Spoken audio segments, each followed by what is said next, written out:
A stunt show where you become part of the movie action.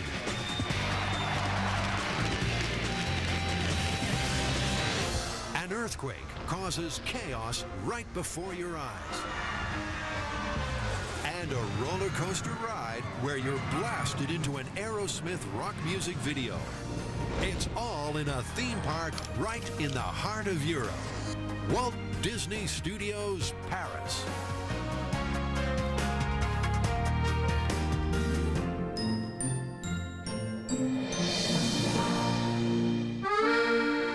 This is Paris, known as the City of Light, the artistic and cultural hub of Europe, dominated by the world's most recognizable landmark, the Eiffel Tower.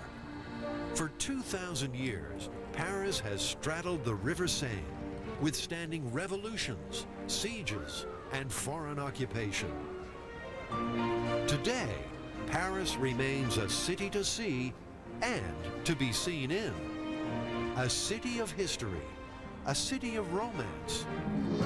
Just the recipe for a Disney theme park.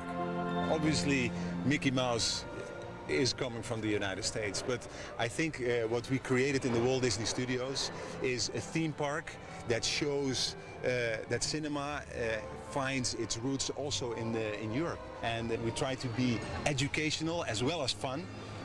But that's why we wanted to be in the heart of Europe in Paris. Disney's newest theme park is like a working movie lot. You can visit real sets from the movies, watch a Disney TV studio in action, and even design your own roller coaster, then ride it. Walt Disney Studio Park opened in 2002 on 61 hectares of former farmland, some 20 miles to the east of the French capital, right next door to what is now Disneyland Resort Paris. What we have done by creating this new park is to create a resort concept. So the major change being people were using the park as a 1 day or 2 days experience, now to extend to a 3 or 4 days experience. In the Walt Disney Studios Park, we wanted to create the feeling of a real-life working studio. And there's a thematic treatment of architecture and sense of place. And we use techniques such as prop placement, colors, architectural detail to get that message across. We're telling you a story without you being aware that we're telling you a story.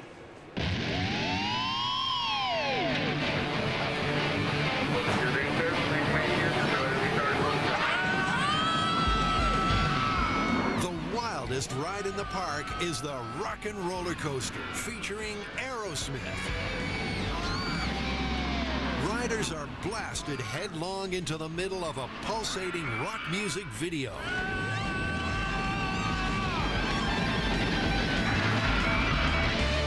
The construction of this ride had designers going back to the roller coaster handbook. There were 2 massive loops, inversions, and a corkscrew. In fact, it is the fastest and most ambitious Disney coaster ever attempted. What's more, they wanted the ride undercover, so the engineers took the unusual step of constructing the ride first, then erecting the building around it. It's not simply a roller coaster, it's actually Aerosmith that are actually here.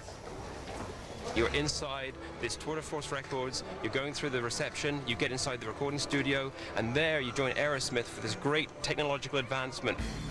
Exhaustive stress tests were conducted. The ride hit 70 miles per hour in just 2.8 seconds. That's the same G-force as experienced by a fighter pilot launching his jet from an aircraft carrier.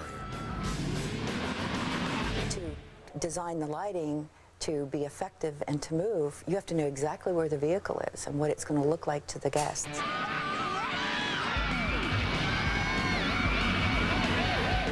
Timing is the biggest challenge for the design because the vehicles are moving so fast.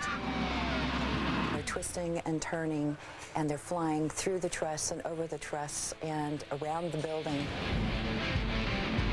We have over 300 moving lights within the attraction, and in a typical concert you might have 50 to 100. So it's a huge challenge to do a huge over-the-top light show, and you've got about 50 seconds to do it. I have a very experienced lighting control programmer who works with me, who does concerts, and it's a real partnership between us to create this. But because we're on the floor and we're looking up several 30 meters into the air, we actually need to stop, come out, ride the vehicle, and actually see it from the guest point of view.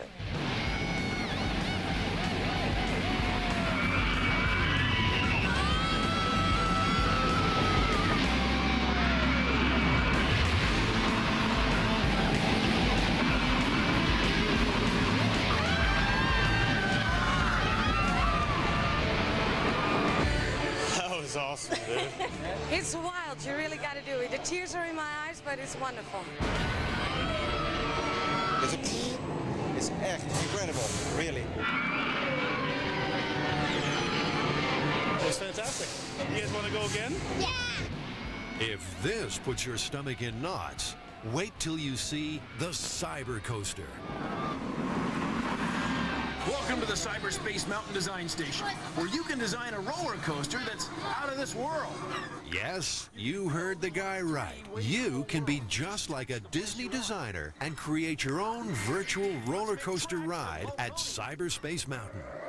Of course, faster than light travel is theoretically impossible, but it's cool. Plot a course of loops, inversions, and hairpins through a virtual landscape on a strange alien planet. Make it as gentle or radical as you dare. Now let's see how scary your coaster is. Great, your coaster's ready to ride at the Cyberspace Mountain Launch Bay. That's right, you get to ride your own creation. Step into the motion simulator and get ready to personally sample every stomach-churning loop and curl you just designed.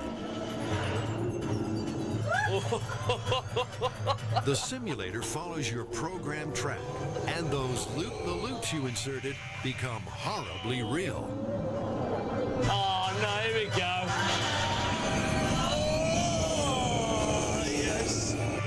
Each ride is unique, a product of your own imagination and Disney's technology.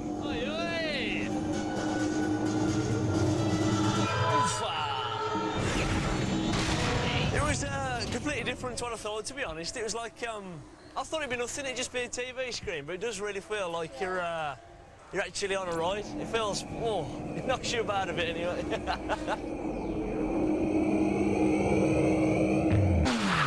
On Inside Walt Disney Studios Paris, fast cars, fast action, the hottest stunt show in Europe. Tomorrow. Walt Disney Studios Park, Mickey Mouse's European vacation centerpiece. You want action? You found it. The hottest attraction is the Stunt Show Spectacular. It's not just a show, it's a chance for an audience to see how an action scene would be shot for a feature film. It's a larger-than-life movie set, complete with all the action. Look, you've got yellows and blues and greens. The setting for the show is a Mediterranean village, and the design team spared no expense to get it right. After searching all over France for inspiration, they found a little fishing village in the south, and then set about recreating that very same scene in the backlots of Walt Disney Studios. We've opened the show, we've cast all the people, we've brought them down, we've got them dressed up, we turned them into extras, into stagehands. Right. It was a massive project that Walt's nephew, Roy Disney, kept a keen eye on. Especially when it came time for the stunt drivers to try the set on for size. He's a showman. He's a showman for sure. And speaking of showmen, driving this car is one of the best. Romuald "Sonny" Vernon put a successful career in movie and television stunt work on hold to head up the stunt drivers in the show. He worked with Europe's best stunt designers to choreograph the chase sequences and precision driving. The concept of the show is how to make a movie. And for that, we need actors, SFX, video, audio, and as well, the stuntman. Today we're going to show you what goes into making action-packed stunt sequences. My name's Jack. I'm the second unit director, and I'm in charge of today's shoot. We're just about ready. Let's run a camera check, Tony. And I'm Amanda. I'm the second assistant director, and we're going to need your help. Okay, we're looking for first group of actors. Who wants to be in a movie? The story is, there is a secret agent who has to take an envelope, the secret envelope. And there are the bad guys and the good guys.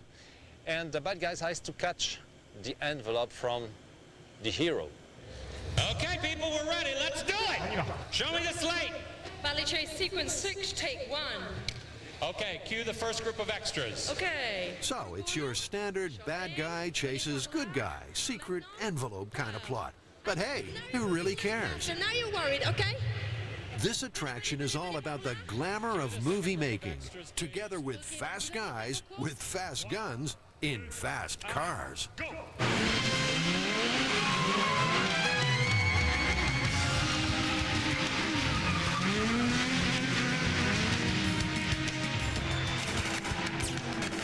The whole sequence is shot from several angles, including a mini helicopter, operated by remote control.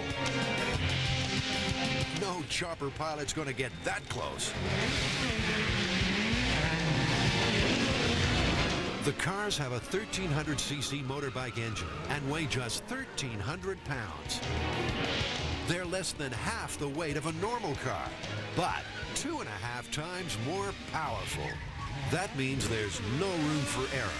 This is precision stunt work with high stakes. If they make a mistake, one mistake, it can be a very big problem for the show. Because if one car hits another one, that's a very big problem. The drivers push themselves and their stunts right to the limit. They use every trick in the book, including putting a car up on 2 wheels. But for Romuald, it's all in the family. Back in 1953, his father became the first stuntman in the world to drive a car like this.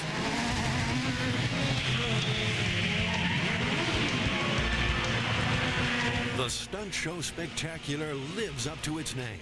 It's a hair-raising scene of Hollywood proportions, a definite highlight of a day at Walt Disney Studios Paris.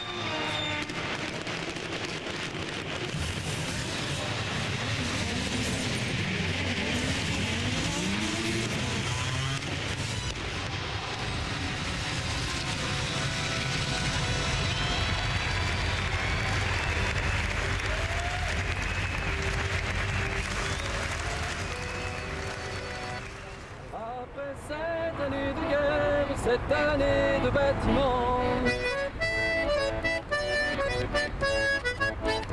je reviens de grande terre. At first, France might seem an odd place to build a theme park dedicated to cinema, animation, and television. But in fact, Paris is the birthplace of film. You know, the ideas and the technology has been taken to the United States, and then they created the first movies. But you know, the magic lamp comes from Prague, not from the United States. This is the magic lamp, or lantern, modeled here in the shape of the Eiffel Tower for exhibition at the World Fair in Paris in 1889. It's a basic slide projector powered by a flame. Along with other similar creations from around Europe, these were the cutting-edge technology of the time.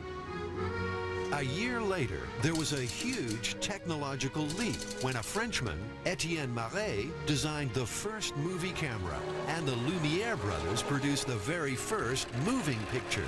This was the beginning of a multi-billion-dollar industry. I think what we created in the Walt Disney Studios is a theme park that shows that cinema finds its roots also in Europe. Disney creatives decided to capitalize on cinema's European heritage, and they dreamt up an attraction that draws inspiration from Walt Disney's own passion, animation. They put it all under Mickey Mouse's Sorcerer's Apprentice hat. As we all know, everything started with a mouse, and at Walt Disney Imagineering, our emblem is Mickey dressed as the Sorcerer's Apprentice, and that was Mickey in his first full-length animated feature, The Sorcerer's Apprentice, as part of Fantasia. Here is, I suppose, actually where the animation began. Art of Disney Animation takes you through the history of the moving image, starting with a recreation of paintings discovered on the walls of caves in Spain. 20,000 years ago, there were cavemen who were, amazingly enough, trying to create motion with pictures by drawing animals with more than 4 legs, for instance, and they were animators 15,000 years ago.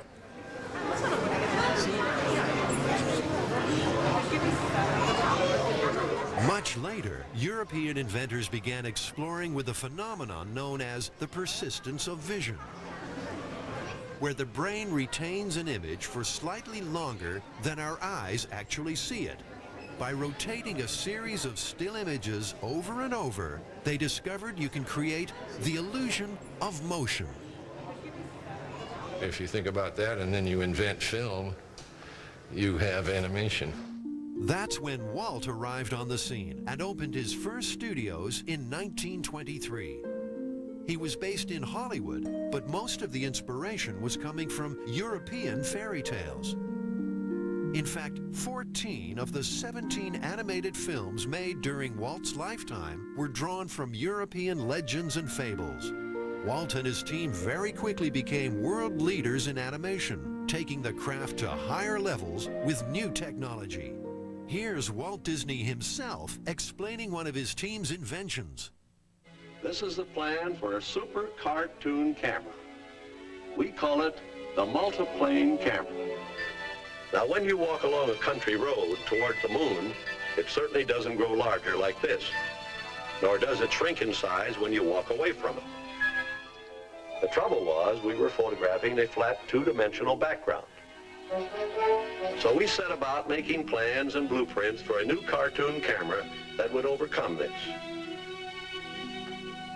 The different elements in the scene were separated according to their varying distances from the viewer.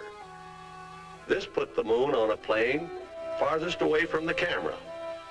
With our original picture broken down in this manner, it is possible to control the relative speed with which each individual part of it moves to or away from the camera. But the moon remains absolutely still, and so it will always remain the same, neither growing nor shrinking in size.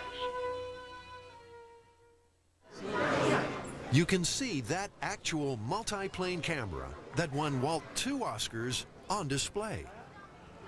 Le dessinateur doit insuffler la vie à son personnage. Attention! The art of Disney animation is a comprehensive look at all aspects of the craft. C'est pour cela que l'on surnomme les There are demonstrations by real animators.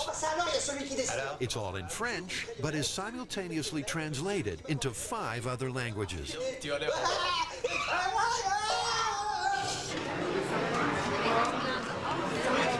Disney's plan was to create a blend of education and entertainment with all kinds of interactive animation experiences. When you want to draw a cycle or something like this, you have to use the entire arm, all right? Ever wanted to draw one of the Disney characters yourself? Then after that, we're going to draw a huge banana for the smile, all right? It's a The Animation Academy teaches you step by step how to do it. Even the youngest of amateur artists come out of the Academy with a positive result. Pour l'expression du caractère. They shouldn't be afraid to draw. I think a lot of kids are a little kind of scared, you know, that won't do it right. And just going ahead and drawing things is a great lesson. Coming up on Inside Walt Disney Studios Paris, an earthquake catastrophe which will wash you away. just... Disneyland Resort Paris, in the heart of Europe. If you're contemplating a visit, don't expect to see it all in a day. It is a full vacation concept with 7 themed hotels. You can choose Manhattan Skyline, Santa Fe style, or good old Davy Crockett. The idea is you'll never have to leave the resort. At the studios, first stop is the #1 soundstage. Inside, a recreation of Hollywood's most famous mythical avenue, the Boulevard of Dreams. It's a street that never actually existed in Hollywood, but always exists in our hearts and our imaginations. Schwab's Pharmacy was real, though. It was a favorite hangout for writers and actors looking for work. And the Brown Derby was a well-known Beverly Hills restaurant in the shape of a bowler hat, where movie stars came out to wine and dine. The Boulevard of Dreams represents the glamorous public face of Hollywood's movie industry. But if you want to get behind the scenes of the movies, head for the Backlot Express. The back lot, part of a studio, there's a lot of different disciplines, you know, building and carpentry and painters and rigging and electricians, and that's where those guys would come to eat in a place like this. And that's why thematically this restaurant has got such a gritty working man feel to it. While you eat, you can look around and see any number of movie props. Like the speeder bike from Star Wars Episode 6, The Return of the Jedi. Or the New York models used during filming of the meteor shower in Armageddon. When they're wrapping up a production, they'll give us a call and we'll go scuttling on down there or send somebody down and see if there's anything interesting that we can recover for our uses. These full-scale replica World War II American fighter planes were used in the film Pearl Harbor. They were lying around a studio backlot and had fallen into a state of disrepair. After extensive renovations, the planes were ready for exhibition in the park. Then there's the vehicle collection, the envy of any car enthusiast. This is where we store our star card, and we have a numerous collection of vehicles. We have a submarine from the miniseries Dinotopia. We have an armored truck and a police car from Con Air and Armageddon. We have the Humvee, which is from The Rock. We have 2 different period black and white California police cars that have been used in very numerous movies. We have this beautiful piece with a company with its sister taxi vehicle, which was from Pearl Harbor. And I'd like you to take a look at this Cadillac here, because this is a special Cadillac. It was used in one of our gangster movies, and as you can see, we've adapted it to be appropriate for the scene. This car, I'm sure you can guess which movie this came from. The black and white spouse, does it mean anything to you? It comes from the 102 Dalmatians film. As does my favorite, which is the Citroën that was driven by Gérard Depardieu in the 102 Dalmatians film as well. There's an incredible attention to detail in the park, where, in true Disney style, no expense has been spared to make it real. We have a lot of movie-making equipment in the park that we use as props, and all of that is real. All of the lights, all of the sandbags, all of the cameras, all of the flight cases, everything you see out there is real. We went out and bought real movie-making equipment to use as props. The best way to see the park's most prized props, location sets, and special effects scenery is on the Studio Tram Tour. You'll see the massive pterodactyl statue sets from the TV series Dinotopia. The highlight of the tour is the special effects stage, Catastrophe Canyon. The tour suddenly becomes part of a scene. The carriages rock on what filmmakers call a hot set. And a full-scale earthquake is underway. Tons of water cascade down, threatening to wash away everything in its path, including the tour. The major challenge of Catastrophe Canyon was marrying the flames and explosions with a seemingly uncontrolled body of water. Not an easy task for the Disney engineers.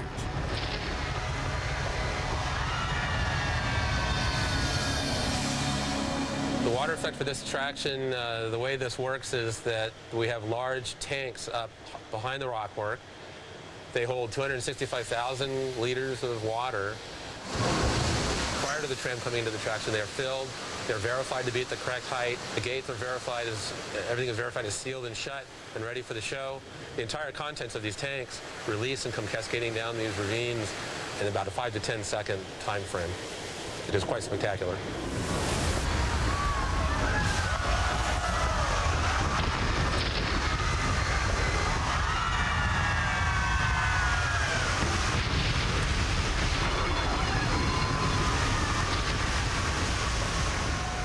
Water even cascades from above the tram tour in a cataclysmic finale. Then it's on with the tour and another set. This time you're in downtown London, but you can see by the looks on faces something dreadful has taken place. It's battle-scarred and scorched.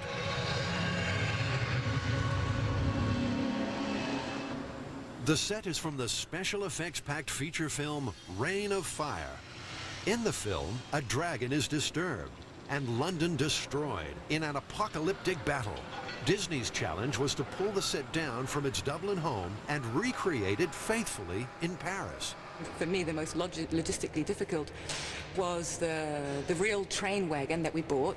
Real live 40-ton, 30-meter-long train wagon that we bought and then had to clean up, structurally reinforce, paint, build 2 enormous towers for it to sit on because it looks like it's falling off a bridge.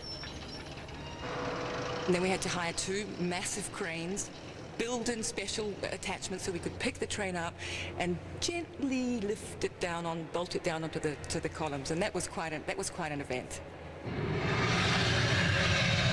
In the movie, computer-generated special effects enhance the scenes, but here on set, they rely on blasts of fire and the roars of a reptile.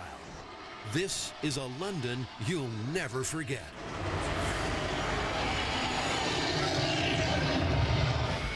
Still to come on Inside Walt Disney Studios Paris, what it takes to make the best theme parks in the world.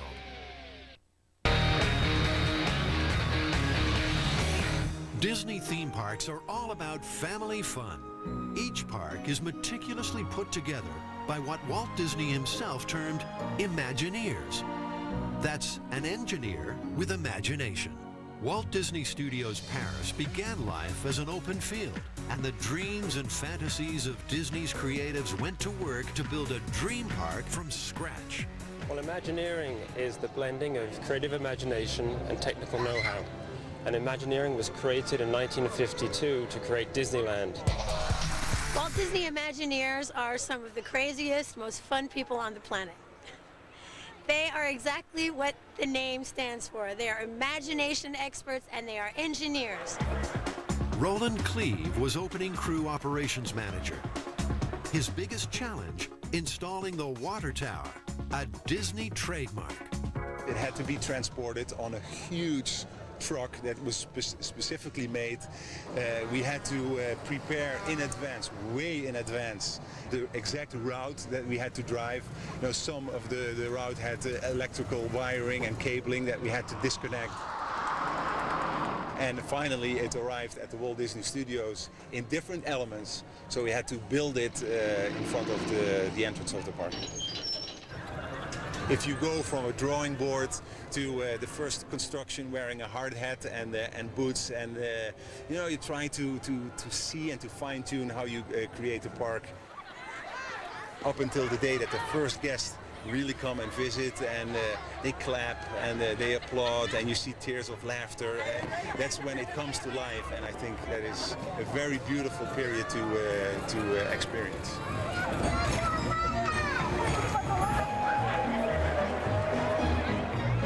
It's Imagineers who get to decide which Disney characters are featured in the park. At Walt Disney Studios Paris, the genie from Aladdin gets his own ride. The Imagineers made it colorful and cartoon-like. A family-friendly affair with an exotic Arabian Nights theme. But the Imagineers decided to give the ride a filmmaker's twist. I'm trying to figure out how to put this flying carpet ride in the studio. And what happens is, apparently Genie from Aladdin Now he's a very successful actor. Like all successful actors, now he wants to direct. And so Genie is directing us in his production of Flying Carpets over Agrabah.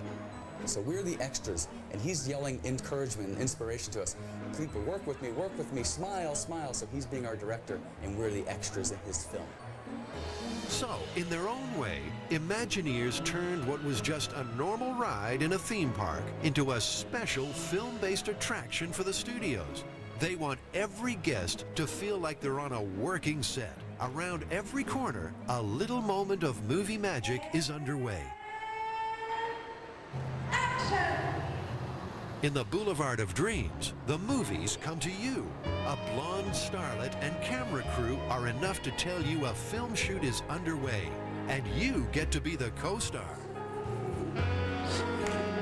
You can see the interactivity between the guests and our products every day. The shows are becoming more and more brilliant because of the fact that the guests become involved. So it makes the magic go right through the screen.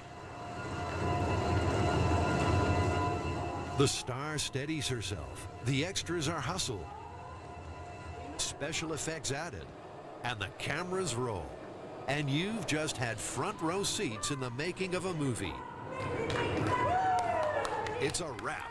Move on to the next scene.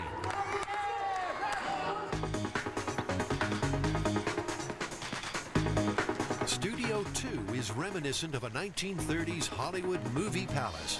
Bonjour, santé s'il vous plaît. And it's home to Cinemagique. Sometimes people don't want the biggest, fastest, most high-tech attraction. They want emotion and stories. Nobody does that better than Disney.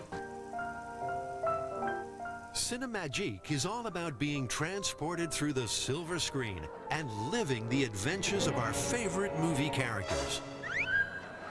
Our hero is played by comedian Martin Short. He's cleverly plunged into a series of film genres from both American and European movie history. During the adventure, he falls in love with the leading lady, Julie Delpy.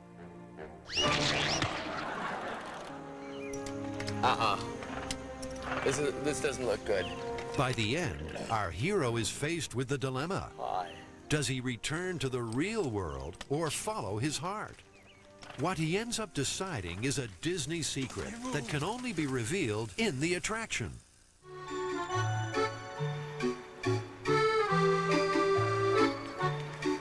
Paris is no stranger to fairground attractions, but on the outskirts of the city, Disneyland Park and its studios offshoot have raised the bar when it comes to 21st century entertainment.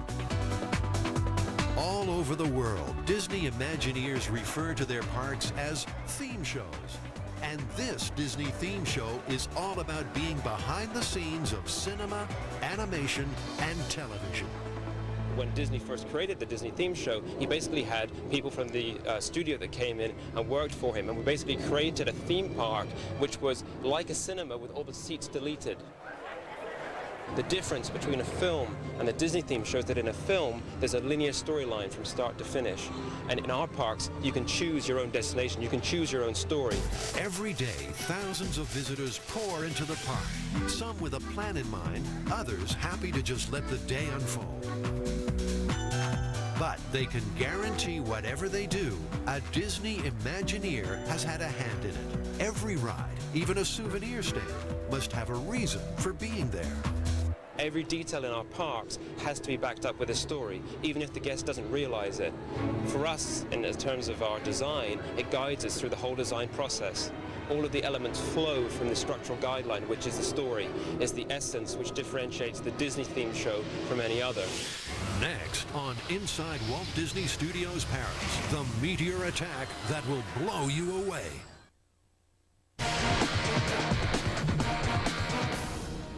Recognize this vehicle? It's the armadillo that came straight from the movie set of Armageddon.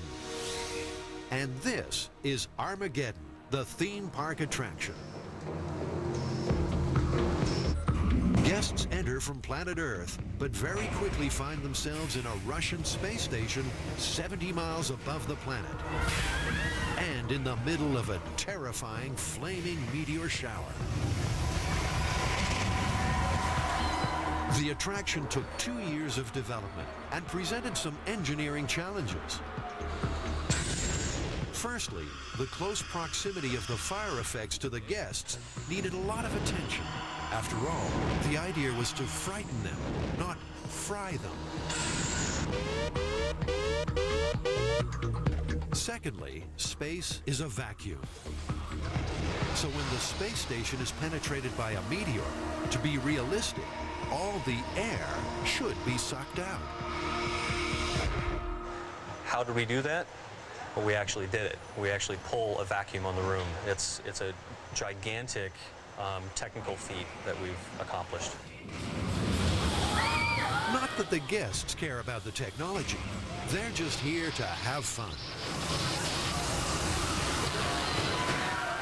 We really want you to believe that you're really there. We're telling a story, and we're telling it with conviction. You know, you're really on the space station. You have these asteroids that are arriving. There's collisions in there. And, you know, at that moment, we really want you to believe that that's where you are. Liquid nitrogen and steam are used to create havoc. The very same techniques utilized during the filming of Armageddon.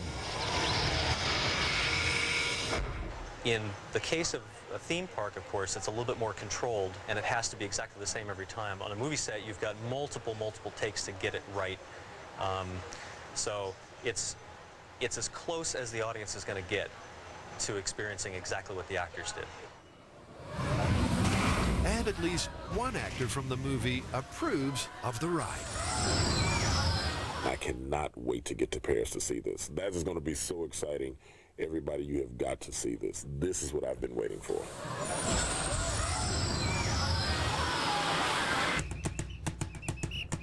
Back on the streets, you could be anywhere in the world.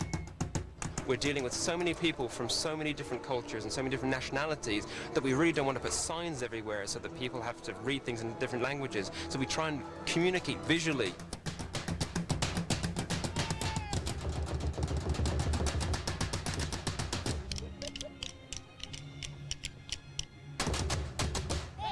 My guests speak Spanish, Italian, German, English, French, and who knows how many other languages. I have to come up with ideas and quick gestures, music, a little wink of the eye to get them to understand whether I want them to laugh, cry, applaud, dance, sing, be part of the action. The fact that we are in this multicultural continent of Europe really brings home the fact that Disney stories are for everybody. The characters are the ambassadors for the Disney images. It's what the children want and expect to see when they walk in the front gate. So the Imagineers at the Paris studios came up with a way of blending Disney characters with a European cinema and theatrical technique. They call it animagic.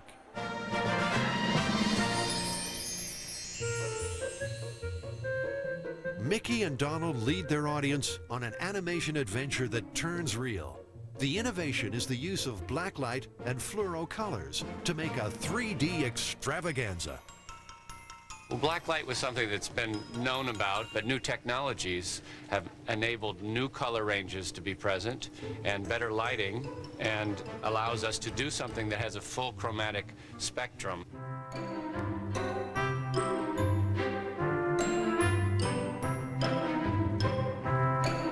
Blacklight theater is a specialized art form, a favorite in Central Europe. Puppet builders and set decorators have to work in special lighting conditions, taking care with phosphorus paints. Under normal lights, the effect is dull. But under ultraviolet light, the vibrant colors come to life.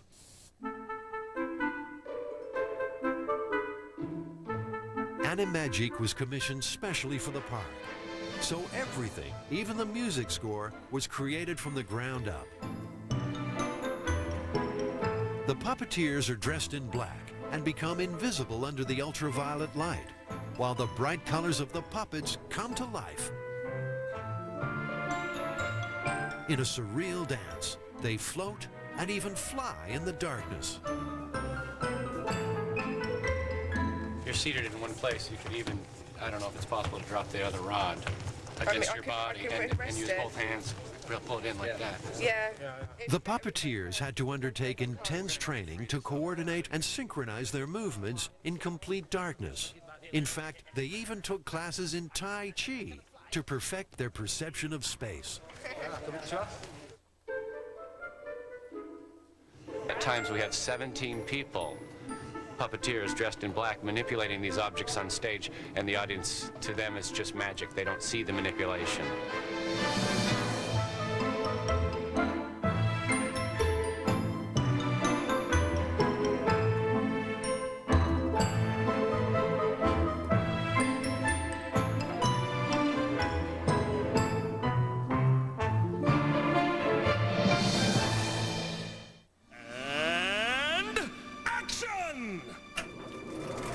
A favorite at every Disney theme park is the daily street parade. In keeping with the studio's movie lot feel, this parade has a distinct Hollywood flavor. Lights, camera, action, action, action, action, action. Disney Cinema Parade is the absolutely most wonderful way of bringing about parts of the cinema, the icons that we use to create a film. You need a camera, you need a script, you need a clapboard. What about the sound? What about the orchestra? And what about the audience?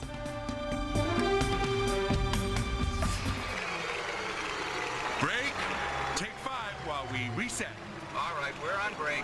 Take 5. Right there before your eyes, the parade stops on the street, and you are invited to become part of the film.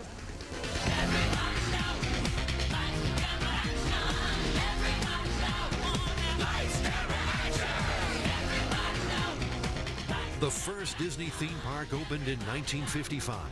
Walt himself could never have imagined half a century on his dream coming to life in Paris. For me, the highlights are the rock and roller coaster. It's a really thrill to ride that thing. Today I was on the stunt show, got picked. And I had to run around screaming, pretending people were shooting at me. It was really, really good. The tour on the bus, superb.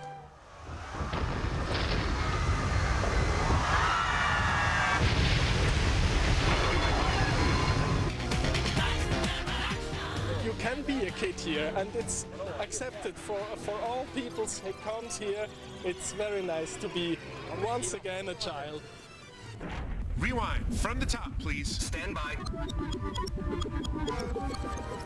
It's the child in everyone, which has made Disney theme parks so popular. So, what's next? Well, as Walt himself once said, as long as there's imagination in the world, theme parks will never be finished.